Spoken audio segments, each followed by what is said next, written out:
semuanya, selamat siang. Salam Om Swastiastu, Namo Buddhaya, salam kebajikan. Nah, bagaimana kabar hari ini kalian? Apakah sehat, senang, bahagia? Nah, tentunya kalian harus bahagia dan senang. Nah, sebelum saya mulai membuat video kali ini, saya akan memperkenalkan diri terlebih dahulu ya. Jadi, nama saya Stefania Bekti dari NIM 231140002, Prodi Bimbingan Konseling semester 3, Fakultas Keguruan dan Ilmu Pendidikan Universitas Sanata Dharma. Dan di sini saya mengerjakan tugas dengan mata kuliah Pendidikan Inklusi, dosen pengampu Bruder Bambang Nugroho FIC.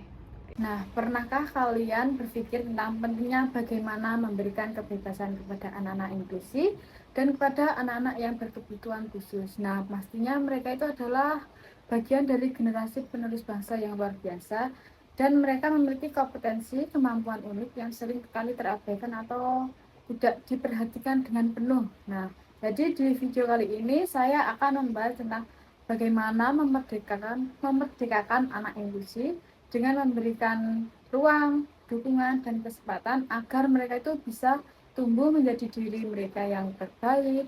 Nah, jadi kali ini ayo perhatikan ya. Perhatikan bersama-sama dalam video ini supaya kalian itu lebih paham bagaimana cara memerdekakan anak inklusi. Nah, jadi anak berkebutuhan khusus ini pastinya adalah anak-anak yang memerlukan layanan, tentunya memerlukan perhatian khusus juga. Nah, baik secara pendidikan, medis, maupun sosial, karena kan anak berkebutuhan khusus ini memiliki perbedaan atau hambatan tertentu ya pastinya dibandingkan dengan anak-anak seusianya kan pasti akan berbeda jauh.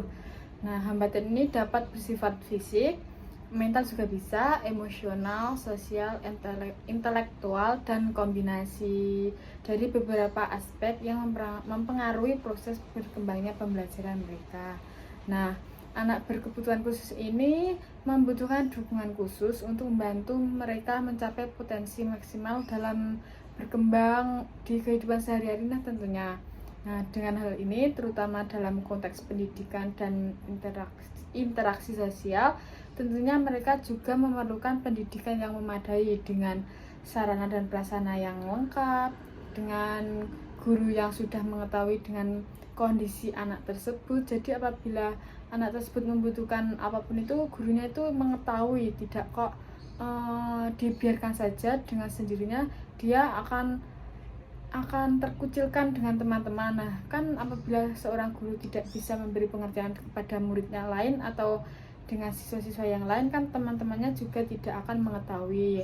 Nah, terutama dengan anak-anak yang seusianya yang masih kecil, apabila tidak diberi edukasi kan pastinya tidak akan tahu dengan keterbatasan teman anak berkebutuhan khusus di dalam kelas tersebut. Nah, dengan adanya pendidikan inklusi ini, sebagai sekolah dan tenaga pendidik seperti guru yang memberikan kesempatan kepada semua siswa itu, entah anak yang berkebutuhan khusus atau dengan siswa yang normal, itu harus dianggap sama dan memberikan perhatian yang lebih. Nah, semua siswa itu di sekolah ingin belajar bersama di dalam satu kelas dan lingkungan tanpa memandang perbedaan fisik, intelektual, terus sosial dan emosional itu juga diperhatikan, atau kultural dalam lingkungan juga harus diperhatikan. Nah, dengan pendidikan inklusi ini berfokus pada penghormatan terhadap keberagaman dan memastikan juga bahwa setiap anak itu diperhatikan dengan penuh ya, dan juga memiliki kebutuhan khusus itu juga harus diperhatikan dengan lebih. Nah, anak yang sekolah ini harus mendapatkan hak yang sama untuk memperoleh pendidikan yang berkualitas, entah itu dalam materi atau dalam keterampilan, itu harus dilihat secara baik supaya dalam berkembangnya, entah dalam berkembangnya otak atau kemampuan itu harus seimbang, supaya dia itu tahu, oh jadi sekolah itu saya mendapatkan ini dan bisa diterapkan dalam lingkungan sekitar atau dalam masyarakat. Nah, lalu dalam pendidikan inklusi ini mempunyai landasan dasar hukum, yaitu yang pertama Undang-Undang Dasar 1945 pada pasal 31 ayat 1 dan 2. Nah, isinya itu mengutamakan bahwa setiap warga negara berhak mendapatkan pendidikan, termasuk anak dengan berkebutuhan khusus itu juga bisa bersekolah dalam sekolah umum. Lalu yang kedua, Undang-Undang Nomor 20 Tahun 2003 tentang Sistem Pendidikan Nasional pada pasal 5 dan ayat 1 dan 2. Nah, jadi setiap warga negara memiliki hak yang sama untuk memperoleh pendidikan, lalu warga dengan memiliki kebutuhan khusus juga berhak mendapatkan pendidikan yang khusus dengan kualitas yang baik juga. Lalu Undang-Undang Nomor 8 pada tahun 2016 yaitu tentang penyandang disabilitas. Nah, ini menegaskan bahwa hak penyandang disabilitas ini untuk mendapatkan layanan pendidikan tanpa diskriminasi.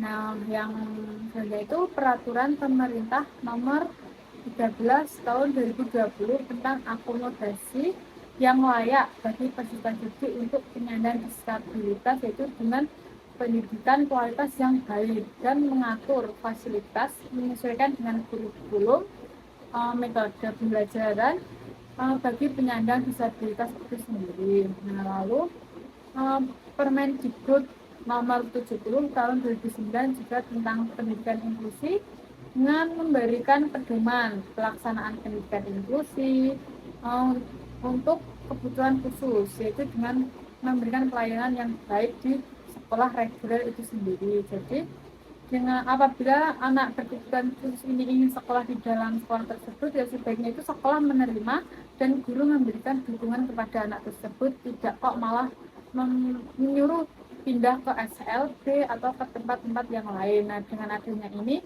kita diajak untuk memerdekakan anak berkebutuhan khusus untuk memiliki kualitas yang baik pada sekolah dan memberikan dukungannya dengan baik supaya dia itu lebih semangat dan memiliki kekuatan untuk ingin sekolah dan menjadi pintar.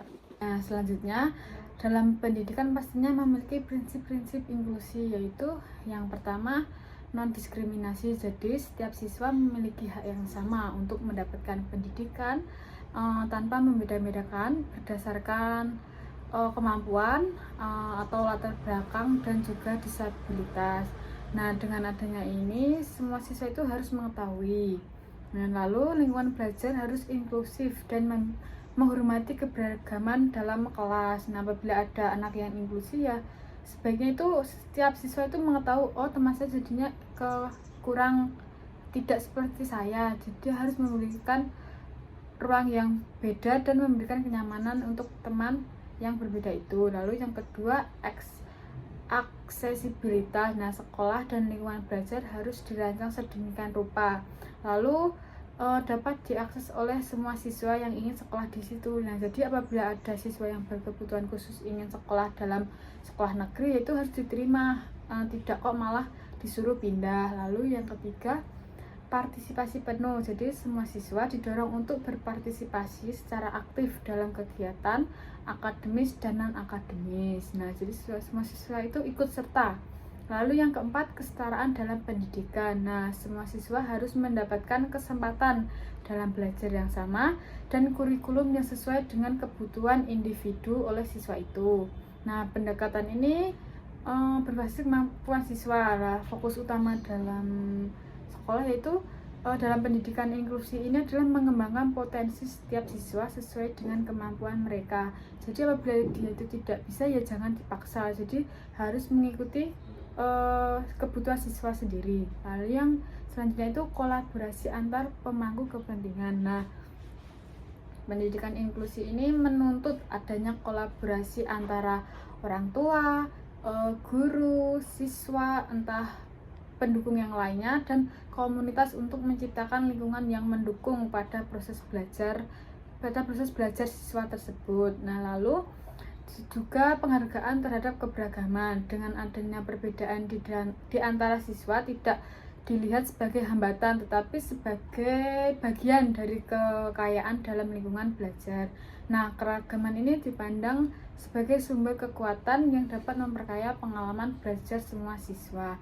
Nah, jadi dengan adanya prinsip-prinsip ini, sekolah harus bisa menerapkan dan berpegang teguh. Nah, jadi harus mengetahui dan tidak malah mendiskriminasi gitu. Jadi bisa menerima, membimbing, dan menjadi, yaitu emang tantangan, tapi dengan tantangan itu ada jalan keluarnya tersendiri. Oke. Nah, jadi pendidikan inklusi ini memiliki tujuan utama, yaitu untuk memberikan layanan pendidikan yang memungkinkan kepada peserta didik dengan memiliki keterbatasan atau kebutuhan khusus. Nah, jadi dengan adanya ini diharapkan untuk berkembang secara optimal sesuai dengan potensi mereka. Nah, dalam konteks dalam pendidikan, khususnya pendidikan khusus mencakup layanan untuk anak-anak dengan memiliki kebutuhan khusus seperti tunanetra, tunarungu, tunagrahita, tunadaksa, autisme, atau gangguan emosional atau perilaku juga, dan lain-lainnya juga masih ada. Nah, dengan adanya ini pendidikan dapat dilakukan dengan sekolah luar biasa atau biasa disebut dengan SLB. Nah, inklusi di sekolah reguler atau melalui pendidikan informal itu memiliki model-model yang tertentu, yaitu model layanan pendidikan khusus seperti model segregatif. Nah, jadi pada model segregatif ini layanan pendidikan yang memisahkan anak berkebutuhan khusus dari anak-anak lainnya yang tidak memiliki kebutuhan khusus atau dengan anak-anak normal. Nah, ciri-cirinya itu yaitu ABK belajar di sekolah khusus, nah seperti sekolah luar biasa, SLB itu sendiri. Lalu kurikulumnya juga disesuaikan dengan kebutuhan anak berkebutuhan khusus itu sendiri sesuai dengan hambatan diri mereka. Lalu lingkungan belajar juga homogen, hanya terdiri dari anak-anak dengan kebutuhan khusus itu dan semua sama seperti yang dialami. Contohnya itu SLB di kelas A yaitu kumpulan dengan tunanetra, SLB di kelompok B itu untuk tunarungu. Lalu keuntungan sekolah di model segregatif ini yaitu layanan pendidikan dapat difokuskan pada kebutuhan spesifik ABK.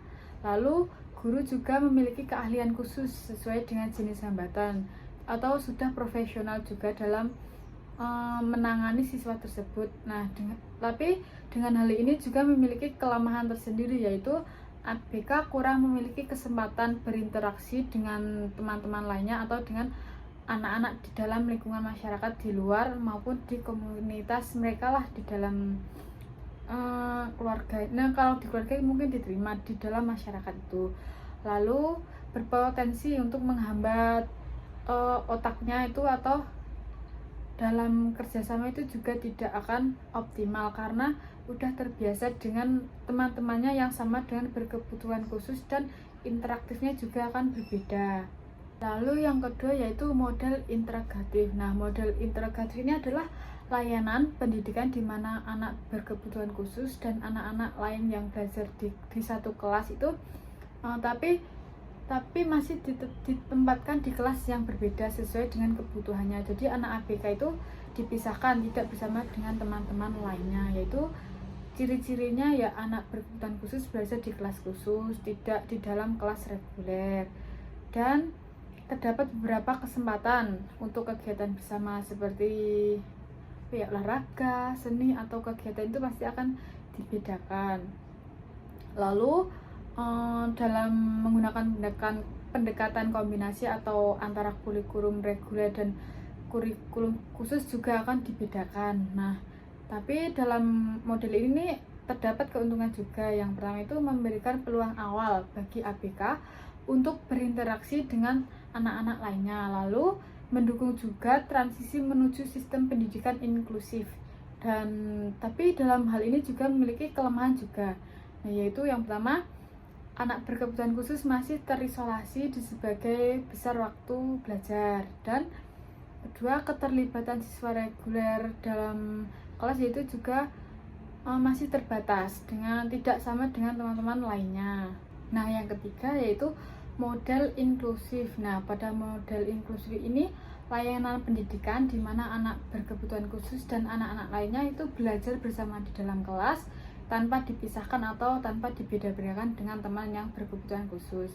Nah, model ini dapat didasarkan pada prinsip bahwa setiap anak memiliki hak untuk belajar bersama di lingkungan yang sama dan memiliki materi yang sama tanpa dibeda-bedakan. Nah, dan memiliki ciri-ciri yaitu semua siswa anak berkebutuhan khusus maupun yang normal itu berada di kelas yang sama, dan guru memberikan diferensiasi pembelajaran untuk memenuhi kebutuhan masing-masing siswa, dan memberi dukungan tambahan seperti guru pendamping, terusan alat sarana prasarana untuk belajar, dan juga disediakan dalam sekolah untuk anak berkebutuhan khusus ini.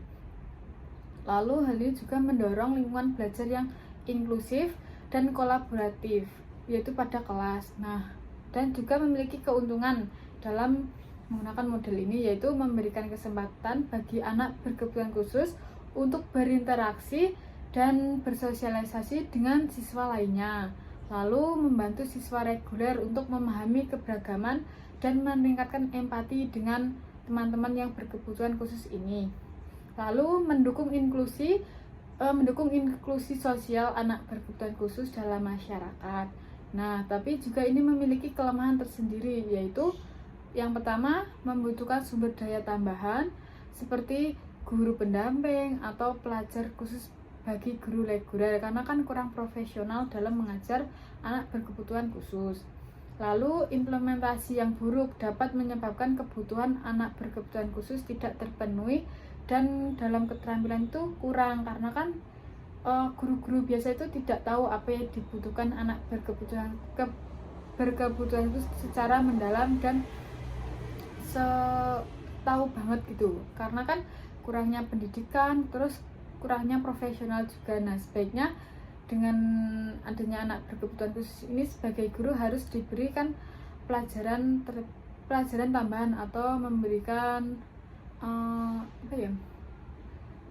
belajar terlebih dahulu supaya mengetahui apa yang dibutuhkan oleh anak berkebutuhan khusus ini sendiri. Nah, pembelajaran pendidikan inklusi ini memiliki beberapa strategi modifikasi, yaitu yang pertama modifikasi kurikulum. Nah, dengan cara menyederhanakan kompetensi dan menyesuaikan materi supaya siswa itu sesuai dengan kebutuhan khusus dan mencapai kompetensi yang pasti. Misalnya fokus pada kompetensi dasar yang lebih sesuai dengan kemampuan siswa.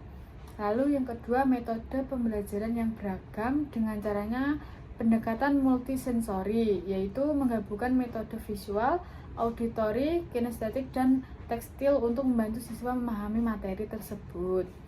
Nah, lalu dengan pembelajaran kolaboratif juga, yaitu melibatkan siswa dalam bekerja kelompok campuran sehingga mereka dapat belajar dari satu sama lain dan tidak milih teman sendiri-sendiri.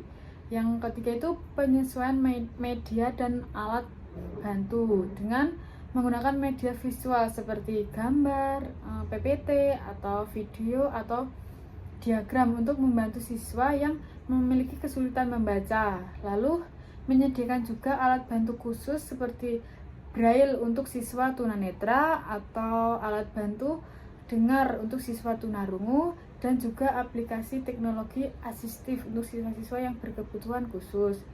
Nah, lalu yang keempat itu fleksibilitas dalam penilaian, yaitu menggunakan sebagai jenis evaluasi seperti tes lisan, lalu proyek atau portofolio, dan juga yang lain-lain, tidak hanya menggunakan tes tertulis saja. Lalu memberikan waktu tambahan atau penyesuaian cara mengerjakan tugas bagi siswa yang membutuhkan perhatian khusus, misalnya ya anak ABK itu sendiri. Lalu yang selanjutnya itu dukungan lingkungan belajar melalui lingkungan fisik, pastinya ruang kelas ramah akses dan non diskriminasi, misalnya menyediakan jalur kursi untuk yang memakai kursi roda, terusan dengan meja yang disesuaikan juga. Lalu tata ruang yang memudahkan pergerakan anak yang berkebutuhan khusus itu. Lalu lingkungan yang psikososial, itu dengan menciptakan suasana inklusif di mana siswa merasa diterima, didukung, dan dihargai di dalam situ. Lalu pelatihan juga terhadap guru untuk memahami berbagai jenis kebutuhan siswa dengan cara mendukung lebih atau memberikan semangat terhadap siswa tersebut gitu. Pendidikan yang adil memberi kesempatan kepada setiap siswa untuk bersinar sesuai dengan potensi yang dimilikinya. Nah, jika kita ingin Indonesia maju, kita harus memastikan bahwa setiap anak tanpa terkecuali mendapatkan kesempatan untuk belajar dan berkembang dengan minat dan bakat yang dimilikinya, dan di situ ingin mengembangkan bakatnya itu sendiri. Nah, sekian video dari saya. Terima kasih. Selamat siang.